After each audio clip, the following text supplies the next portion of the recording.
चलो भाई देखो अब मैं क्या करता हूँ। ये तो गौ माता का गोबर है। अब पता नहीं आप जर्सी का ले आए कि भैंस का ले आए। अच्छा, अब ये भेद भी हो जाएगा। बिल्कुल भेद है।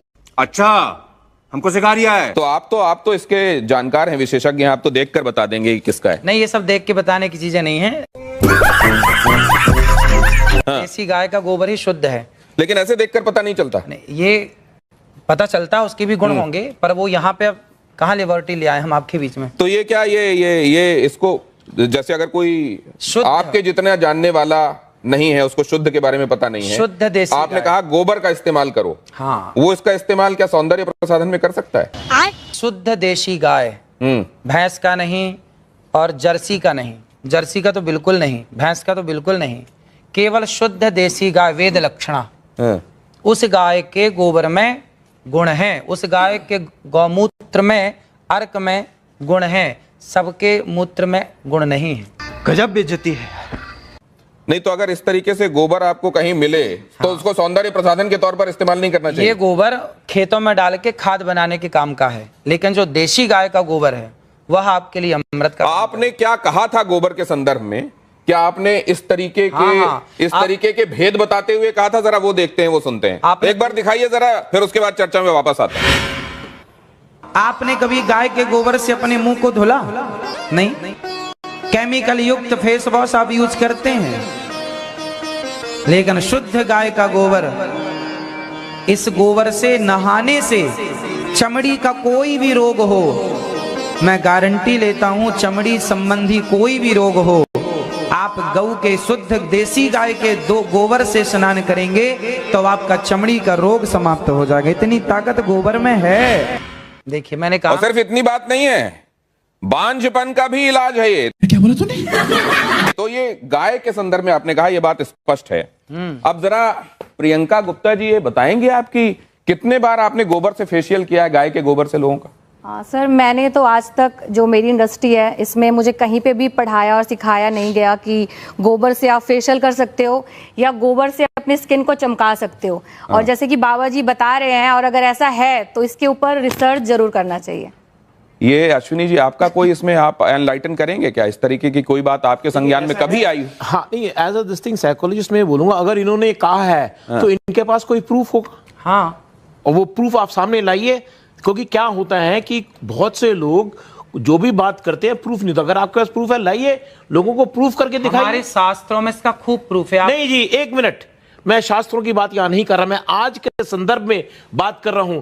क्या आपने ऐसा कोशिश करी और आपको रिजल्ट मिला? और मिला तो उसको शख्स को वापस हम लोगों का एक त्योहार आता है जी, श्रावणी। सुना है आपने? बिल्कुल सुना है। श्रावणी कब आती है? आप बताइए ना, मैं आप सुन रहा हूं आपकी बात सारी। श्रावणी में हमारे यहाँ सारा समाज, ब्राह्मण समाज को ये निर्देश शास्त्रों में लिखा, श्रावणी जब होती है तो हमारे यहाँ गोबर से स्नान करने की परंपरा है। अभी श्रावणी में जो आई, उस श्रावणी में हमने खुद, हमारे हजारों ब्राह्मण सबने एक साथ। अनिरुद्धाचार्य जी, एक सेकंड उनकी, एक सेकंड। आप जो कह रहे हैं ना, गोबर का स्नान, कई बार वो किमाच नहीं होती थी जो लोगों के शरीर में लग जाती थी, उसमें नहीं, मैं क्या कह रहा हूँ, कई बार विधान है, हो सकता है श्रावणी में भी नहाते, लेकिन इसका सौंदर्य प्रसाधन के तौर पर इस्तेमाल हो सकता है। कोई एम्पेरिकल इसके लिए एविडेंसेस हैं क्या? हाँ, पढ़िए आप शास्त्रों नहीं, को। अगर अब ये कह रहे हैं शास्त्रों को नहीं, मैं शास्त्रों को आप मानेंगे नहीं। शास्त्र की बात ही कर रहे हैं आज। अरे शास्त्र नए होते नहीं, सब पुराने हैं। देखिए, ऐसा मैं शास्त्र की बात इसलिए नहीं कर रहा, नए थोड़ी होते, कोई हमने थोड़ी लिख दिया शास्त्र। शास्त्र में तो बहुत कुछ लिखा है, परंतु आज के संदर्भ में, आज एक मॉडर्न जमाने में, अरे क्या ये चीज होती है? चलिए इससे आगे निकलते हैं। इसका तो ये तो ठीक है कि आप चेहरे पे कुछ और लगा लेंगे, लेकिन जिनको बच्चे ही नहीं हो रहे हैं वो क्यों आईवीएफ क्लिनिक की तरफ जा रहे हैं? जरा ये देखिए क्या कहा अनिरुद्धाचार्य जी ने, जरा देखिए वो, और उसके बाद इस चर्चा पर लौटते हैं। जिसको संतान नहीं होती वो गाय को गेहूं खवाए, और गेहूं जब उसके गोबर से वापस आए तो उसको धुल करके, उसे सुखा करके, उसको पीस करके, उस आटे की रोटी बनाकर भगवान को भोग लगाकर, वो रोटी खाने से संतान प्राप्ति होती है। अनिरुद्धाचार्य जी, हाँ, आप, मैं इस पे बोलूं? आपने ये किस पे एक्सपेरिमेंट किया? खुद पे, दूसरों पे देखा है? आप सही पकड़े हैं। सुनेंगे आप? हाँ। ऐसा है कि देखिए, आप सैकड़ों डॉक्टरों को दिखाइए, यदि सैकड़ों डॉक्टरों को दिखाने के बाद आपको संतान नहीं हो रही है तो आप तो डॉक्टरों से हार गए, डॉक्टर ने मना कर दिया नहीं हो पाएगा। जब सबसे आप हार गए तो एक एक्सपेरिमेंट कर लेने में क्या बुराई है? बात तो सही है।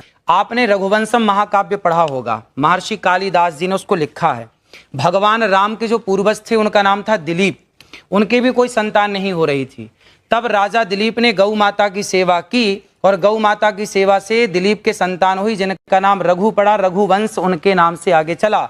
यदि राम का वंश गौ माता की सेवा से आगे चला तो हमारा और आपका वंश भी गौ माता की सेवा से चलेगा। तो तब जब नहीं एक सेकंड, जब दशरथ जी को आज भी है, जब दशरथ जी को यही समस्या सामने आई तो उनको तो यज्ञ कराना, पुत्र काम यज्ञ कराना पड़ा। तो वो इस विधा से क्यों नहीं हो गया? फिर क्या बोला तूने?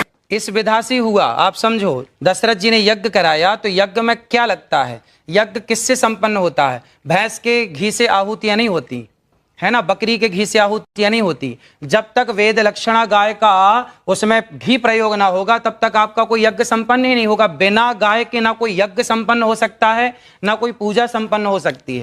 समझ रहे हो? समझ रहे हो आप? समझ रहे हो? नहीं, लेकिन एक चीज साइंस ये कहता है कि अगर आपने एक खास तरह की परिस्थितियों में खास एक्सपेरिमेंट किया है तो आपको खास रिजल्ट मिलेगा।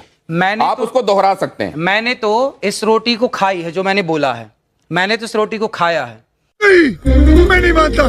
और हमारे बहुत सारे संत समाज जो जंगलों में रहते हैं आज भी वो लोग ये रोटी खाते हैं। और बहुत बच्चा होता है, आप प्रयोग कर लीजिए। नहीं, आपके पास कोई प्रयोग है? नहीं, आपके पास कोई प्रयोग है? देखिए, बोलने में हमारे साथ प्रयोग है इसलिए बोल रहे हैं, प्रयोग ना होता तो बोलते नहीं। देखिए, ऐसा कोई भी चीज हम करते हैं उसके साथ प्रूफ लाते हैं कि भाई ये हमारा रिजल्ट है, ये हमारा एग्जाम्पल है। सिर्फ इतना नहीं, गौमूत्र और गाय के गोबर के संदर्भ में कैंसर के इलाज वाला दावा भी किया जाता रहा है। क्या अनिरुद्धाचार्य जी मैं ठीक कह रहा हूं? हाँ, डॉक्टर साहब बैठे हैं। मतलब किसी भी स्टेज का कैंसर तक ठीक हो जाता है।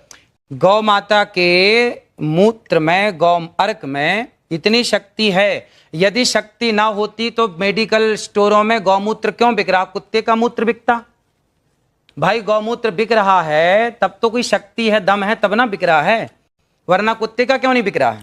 नहीं, कहीं नहीं, बिकने वाली हर चीज को आप ये मानते हैं कि वो अपने आप में उसके लिए किसी साक्ष्य या प्रमाण की जरूरत नहीं? तो किसी का नहीं बिक रहा गौ माता। नहीं, मैं पूछ रहा हूं, बिकने वाली हर चीज के संदर्भ में हमको ये मानना चाहिए कि सब्सटेंटिव होती होगी इसीलिए बिक रही है? ना, ऐसा नहीं। डॉक्टर अंशुमान, ये कैंसर में आपने एमबीबीएस किया होगा, आपने स्पेशलाइजेशन किया होगा, उसके बाद आप इतने सालों से कैंसर के पेशेंट्स को ठीक कर रहे हैं। कहीं पर आपने गोमूत्र वाला एक्सपेरिमेंट या गोबर वाला एक्सपेरिमेंट किया है? शुरुआत यहां से करें कि हमारा संविधान आर्टिकल 51A सेक्शन H कहता है citizen of India should have scientific temper. वैज्ञानिक सोच रखना चाहिए। गैर वैज्ञानिक सोच रखना और उसको प्रत्यक्ष प्रमाण बोलना असंवैधानिक बात है और कानून के खिलाफ है, पहली बात। दूसरी बात, जो कैंसर ठीक होने की बात है, चाहे गोबर गाय का हो, भैंस का हो या किसी का हो, गोबर होगा। लेबोरेटरी की बात इन्होंने कही है, कैंसर ठीक होने की बात कही है। मैं अभी लाइव या रिकॉर्डेड इस पे चैलेंज करता हूं, मरीज इनका मॉनिटर मैं करूंगा, कैंसर है, जांच कराऊंगा, ठीक करें। जिस दिन मरीज ठीक हो जाएगा जांच करके मैं चेक करूंगा, मैं आज से डॉक्टरी छोड़ के इनका चेला बन। बात तो सही है। एक बात मैं दूसरी आपसे जानना, डॉक्टर साहब ये बात बिल्कुल सही है। अगर आप जाएंगे, संविधान खोलेंगे, देखेंगे प्रीएम्बल के बाद आपको जो ड्यूटीज और आपके जो राइट्स हैं जहां पढ़ाए जाते हैं, वहीं पर आपकी ड्यूटीज में यह है कि आप हिंदुस्तान में साइंटिफिक टेम्परामेंट को, हम सबकी जिम्मेदारी है कि आप साइंटिफिक टेम्परामेंट को बढ़ावा देंगे, वैज्ञानिक सोच को बढ़ावा देंगे। ये बात बिल्कुल सच है। लेकिन डॉक्टर साहब, क्या आप ये बात मानते हैं कि विज्ञान का भी अभी बहुत सारी उन जगहों पर पहुंचना बाकी है जहां शायद हमारे शास्त्र पहले पहुंच चुके हैं? ये बात आप मानते हैं कि नहीं? बिल्कुल। आप एलोपैथिक दवाइयां खाते हैं कि नहीं खाते हैं? हमें जरूरत है दवाइयों की। नहीं, आपके आसपास वाले किसी को कभी बीमार हुआ तो आप क्या कहते हैं कि किसको दिखाओ जाकर? हम तो यही कहते हैं, डॉक्टर को दिखा लो।